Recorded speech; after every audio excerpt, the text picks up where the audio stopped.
So part one talks about our goals.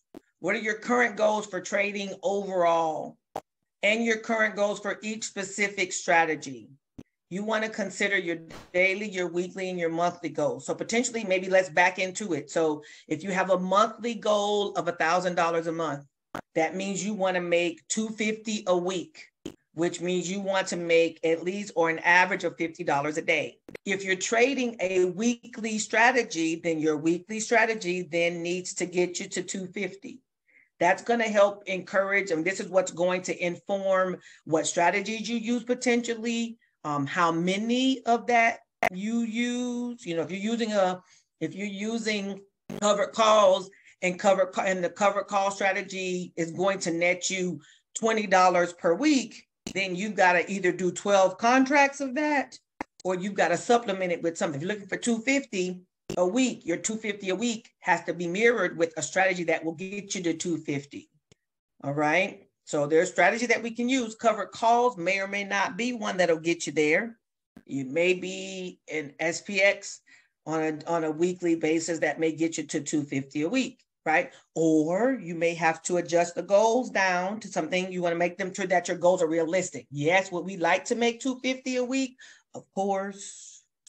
But how much you make per week in your goals and how much you generate in your premiums is going to depend on how much buying power and capital that you have to leverage for this, right? So if you have $1,000 or $1,500 or $2,000, you should expect a 10% return for that on a weekly basis. So if you have $1,000 to trade with a week, it may be more reasonable to expect $100, a 10% goal, 5 to 10% a week. Okay, so you want to be realistic with these goals. We want $250 a week, but if we're not able to put up more than $500 a week, we either got to be very aggressive to get to $250 a week, or we've got to pick some strategies that will provide that for us. That makes sense? So back into your goals from the monthly, the weekly, the daily. Okay, back into them, and be realistic with that. You know what your situation is. Everybody has their own situations. Risk management. The questions are, what dollar amount are you okay with losing? What dollar amount causes you to be emotionally upset? Okay, one of the reasons why I had to quit fooling up with SPX on Fridays is that if it didn't go well, which a lot of times it didn't go well on Fridays, my weekend, I would be thinking about it over the weekend. Weekend all over with, the week's all over with. I'm still through the course of the weekend thinking about what went right or wrong on Friday. I have too many things that I have to keep my mind on. I can't be thinking about something that happened in the past. So I had to manage. How do I manage that? It's that maybe I don't do as much trading on Fridays. So you think about this per trade, per day, or per week. Set an amount for you, which if losing $50 per trade is your amount, then you've got to trade accordingly. If you have a $50 per day or $100 per day that is your loss place where you're bothered, then you got to set and trade accordingly. Or if you have a weekly goal, you have to have a weekly amount that is, your risk management place. These amounts help you set your stop losses. This is what helps you inform your stop losses on your trades. Okay, optimal physical and mental trading environments. If you know you don't trade well distracted, then does not trade distracted. What physical, mental environment should you not trade in? If you know you've got about 15 minutes to jump into a trade, but the rest of the day your brain is going to be on something else, then don't do that. If I know I have a task I have to get accomplished by the end of the day, then I can't divide my focus into worried about what this chart is doing. So there are times I may not trade. Like on Tuesday afternoons, I know I'm going to have a meeting with my government contracting consultant. I know I'm going to talk with him from at least 2:30 to 3:30 and generally sometimes a little longer.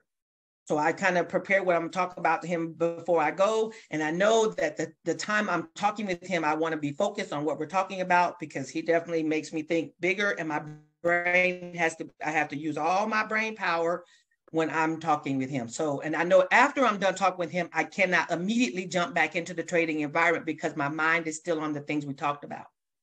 So because I know that, I don't generally trade stuff on Tuesday afternoon. That's a life situation that happens for me. I know this. Wednesdays, I'm prepping for our weekly talk with the live coaching people. I'm getting my mindset on how I'm going to convey the information I need to teach for them on Wednesday. So a lot of times my brain is not on trading on Wednesdays either. Okay, so I'm giving you examples from my life so that way you can think about the things that may be in your life. They'll help inform you on when you should and shouldn't trade. What are the things that help you set your environment? Watch out for FOMO, getting in too early, not looking at a chart, not having a stop loss, thinking it's going to come back. Revenge trading, taking on too large of a position, right? Position sizing is important too. Okay, so now we're going to talk about the specific strategies. You're choosing the strategy or strategies that align with your goals, your risk tolerance, and your life circumstances and situations. Yeah, I know some people we have on here are taking care of other people. If you're a nurse, or I know Miss Marcia, watch out, takes care of her mom. You have to trade the strategies that fit into your life. I was talking about Cynthia managing children in the afternoon, and everybody's got something, you know. So many of us have 9-to-5 jobs, or you're doing however your trading is fitting into your life. Make sure that you pick strategies that fit your life and your own situation. And your situations may change. Like when I was on spring break, I had a little more time to trade, but I actually traded less during spring break because I was busy doing other things. I was busy kind of getting the big tasks, the big chunks done that I had put off during my teaching times because I never had time to devote to them. So I thought I was going to be trading more. I actually ended up trading less. Summertime is coming, so I got to keep that in mind too. What is your current situation, circumstance, your risk tolerance, and your goal? We got covered calls, cash secure puts, credit spreads on other stocks, and credit spreads on SPX. Because I put these separate, because there's a different mentality.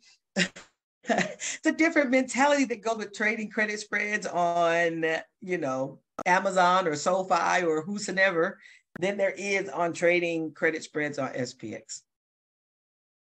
It just is. It just is.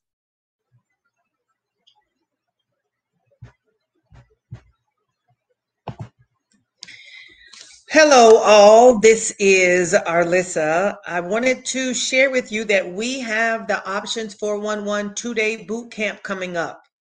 This two-day boot camp will help you to see how to get weekly money from the market, gives you a quick start with options,